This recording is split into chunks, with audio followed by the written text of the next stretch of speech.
Hello students, welcome to my channel. This is Roshan sir Max. चलिए my dear students, एक नए video की शुरुआत हम करते हैं। 20 डेज स्ट्रैटेजी। 20 डेज महज आपके पास 20 डेज रह गए हैं। आज 25th है। आप लोग सोचेंगे कि महीने के 5 डेज और है, नेक्स्ट 18 डेज है 23। नहीं, ये महीने के 29 डेज ही है। और उसके बाद आपके पास रहेगा 21 डेज। 20 डेज समझिए, ये 20 डेज में आपके पास 7 सब्जेक्ट है। इस 7 सब्जेक्ट को भी आपको प्रिपरेशन करना है। किस तरह प्रिपरेशन करना है कि सिर्फ रिवीजन के साथ प्रिपरेशन करना है, ओनली रिवीजन। क्योंकि महज आप ये 20 डेज में एक सब्जेक्ट को महज 3 डेज टाइम दे सकते हो। अब 3 डेज में आप क्या कर सकोगे? ये 3 डेज, तो 20 डेज को आपको डिवाइड कर लेना है कि कितने कितने और आपको कौन से सब्जेक्ट को आपको पढ़ना है, क्योंकि आप पर डिपेंड करता है सब्जेक्ट आपके लिए कौन सा इजीएस्ट सब्जेक्ट है, कौन सा टफेस्ट सब्जेक्ट है। अगर मैं टाइम टेबल बना कर दूंगा आपको, तो वो मेरा टाइम टेबल होगा, आपके हिसाब से नहीं होगा। तो माय डियर स्टूडेंट्स, हो सकता है आपके पास 4 सब्जेक्ट इजीएस्ट हो, 2 या 3 सब्जेक्ट आपको सताने वाले हो। तो ये दोनों सब्जेक्ट को ज्यादा टाइम देकर इसको थोड़ा कम टाइम दीजिए, क्योंकि बहुत ही क्रूशियल टाइम है, बहुत ही इंपॉर्टेंट टाइम है। ये टाइम अगर निकल जाएगा इसी तरह, तो सिर्फ आपके पास अफसोस करने के अलावा कुछ भी नहीं रहेगा। अफसोस हमको बचने के लिए, उस अफसोस से, उस टेंशन से और उस परेशानी से बचने के लिए हमारे पास 20 डेज और टाइम है। ये 20 डेज कुछ कम टाइम नहीं है, बहुत सारा टाइम है। ऑलरेडी आपने प्री फाइनल 1, प्रैक्टिस पेपर 1 और प्रैक्टिस पेपर 2 ऑलरेडी आपने लिखे हैं। अभी आप प्री फाइनल भी लिखने वाले हैं। तो ये तीनों पेपर में आपको एक अंदाजा हो जाएगा, एक गेस हो जाएगा कि आप कितने परसेंट मार्क्स ला सकते हो, कौन से टॉपिक्स आपको सता रहे हैं, कितने परसेंट आप अपना पेपर अटेंड किए हो, कितना परसेंट आपको देना है, कौन से सब्जेक्ट का पेपर आपको इजी लगा है, कौन से सब्जेक्ट का पेपर आपको टफेस्ट लग रहा है, या कौन से पेपर सब्जेक्ट का पेपर आपको एवरेज लगा है। ये सारे चीजें ये तीनों पेपर पे आप डिसाइड कर सकते हो। एक प्री फाइनल एग्जाम आपके पास बचा हुआ है, वो प्री फाइनल मत समझिए उसको, उसको समझिए प्री बोर्ड। यही हमारा बोर्ड एग्जाम है। क्योंकि उस पेपर में क्या होगा पता है? आप अपने स्कूल में एग्जाम लिखेंगे, पेपर करेक्शन करके भी आपको मार्क्स दिया जाएगा, अपने एनवायरनमेंट में आप लिखेंगे। लेकिन उसके बाद का जो एग्जाम होगा आपको बाहर जाकर लिखना पड़ेगा, आपको पेपर नहीं देंगे, डायरेक्ट आपको रिजल्ट ही देखने को मिलेगा। बहुत सारे इश्यूज है। तो इसीलिए मैं चाहता हूं कि ये प्री फाइनल एग्जाम्स जो आप लिख रहे हैं, ये आप 100% अटेंड किया जाए। कोई भी टॉपिक मिस नहीं होना चाहिए। ऐसा आप डिसाइड कर लीजिए, ऐसा टाइम टेबल आप बना लीजिए कि सारे टॉपिक्स मैं कवर कर सकूं इन 20 डेज में। ये नहीं चलेगा कि मैं ये टॉपिक नहीं पढ़ूंगा, इसके लिए टाइम है, ये टॉपिक मैं अभी स्किप करूंगा या ये लेसन छोड़ूंगा। बिल्कुल नहीं, सारे टॉपिक्स आपको पढ़ना ही पड़ेगा, क्योंकि आपके पास टाइम ही नहीं है।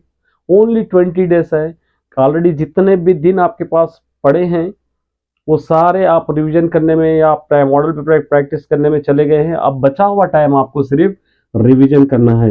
रिवीजन हर सब्जेक्ट को एक हद तक आपको, कि इस सब्जेक्ट को मैं कहीं से भी क्वेश्चन आए, कौन से टॉपिक से भी क्वेश्चन आए, मैं लिख सकता हूं, इतना कॉन्फिडेंस अगर उस सब्जेक्ट में होना चाहिए, तब तक के लिए आप उस सब्जेक्ट को कवर करते ही रहना चाहिए। क्योंकि अभी आप ये नहीं कह सकते कि ये सब्जेक्ट मेरे लिए टफेस्ट है, इसको बाद में पढ़ूंगा, या ये लेसन मुझे अच्छा नहीं लग रहा है, इसको बाद में पढ़ूंगा। बिल्कुल यहाँ पर बहाने बनाने का कोई चांस ही नहीं है आपके पास। लास्ट चांस, जितना भी क्या करते हैं आप करिए, कितनी कोशिश करते हैं करिए, कितना टाइम खराब करते हैं आप, कितना टाइम देते हैं अपने सब्जेक्ट के लिए दीजिए। लेकिन इन 20 डेज में एटलीस्ट 60 to 70%, मैं चाहता हूं कि 95%, उतना नहीं हो सक रहा तो 60 to 70% तो भी आप लाने की कोशिश कीजिए। देखिए, मैं हमेशा मोटिवेट करते रहा हूं, अभी मैं मोटिवेट कर रहा हूं। मैं मेरे चैनल पे ऑलरेडी बहुत सारे मॉक टेस्ट भी मैंने अपलोड किया है, बहुत सारे मॉडल पेपर्स भी अभी अपलोड कर रहा हूँ, मैथमेटिक्स ऑलरेडी पूरा अपलोड किया है। सब जितने भी टॉपिक्स रिलेटेड होते हैं अभी भी मैं अपलोड कर रहा हूँ आपके लिए। अभी प्री फाइनल भी है, प्री फाइनल के लिए अपलोड करूंगा, और पेपर रिव्यू भी मैं अपलोड आपको कर रहा हूँ। उससे बेनिफिट उठाइए। मैं ये नहीं कह रहा कि मेरा ही देख कर उठाइए, आप अपने सेल्फ स्टडी भी कर सकते हो, कहीं और से भी कर सकते हो, लेकिन हमारा टारगेट है मार्च 2024 एग्जाम्स। ये एग्जाम्स हमारे टारगेट है। कुछ भी कीजिए, कहीं से पढ़िए, किधर से भी पढ़िए, वो मैटर नहीं कर सकता, बल्कि आपका मैटर ये करता है कि आपने एग्जाम कैसे लिखे हैं, आपका एग्जाम कैसे गया, ये आपके लिए बहुत मैटर करता है। चाहे आप वो बुक से पढ़िए, चाहे गाइड से पढ़िए, चाहे मॉडल पेपर से पढ़िए, चाहे ट्यूशन से पढ़िए, स्कूल से पढ़िए, यूट्यूब से पढ़िए, जहां से पढ़ते हैं पढ़िए, लेकिन हमारा टारगेट है एग्जाम्स, वो भी गुड मार्क्स के साथ, क्योंकि आपका फ्यूचर इन 20 डेज पर निर्भर करता है। जितना टाइम आप अपने स्टडी में लगाओगे, उतना ही बेनिफिट आपको होने वाला है। जो चैप्टर्स आपको नहीं आते, वो चैप्टर्स पे कोशिश कीजिए कि एटलीस्ट इंपॉर्टेंट टॉपिक्स तो भी मैं पढ़ लूँ, इंपॉर्टेंट टॉपिक्स में कवर करूँ, एटलीस्ट इतना तो भी आप कोशिश कीजिए, ताकि आपका एग्जाम अच्छी तरह जाए। क्योंकि वहां जाकर आपको ये नहीं कह सकते कि ये टॉपिक मैंने छोड़ा हूँ। कभी कभी ऐसा होता है कि एग्जाम में जाकर आप क्वेश्चन पढ़ते हैं, तो जब याद आता है, अरे काश मैं वो टॉपिक पढ़ता तो आज ये आंसर लिख पाता। ये नहीं होना चाहिए, बल्कि फुल पैकेज बनकर आप अपने एग्जाम में जाना चाहिए। ये कुछ बातें थे 20 डेज स्ट्रैटेजी के लिए।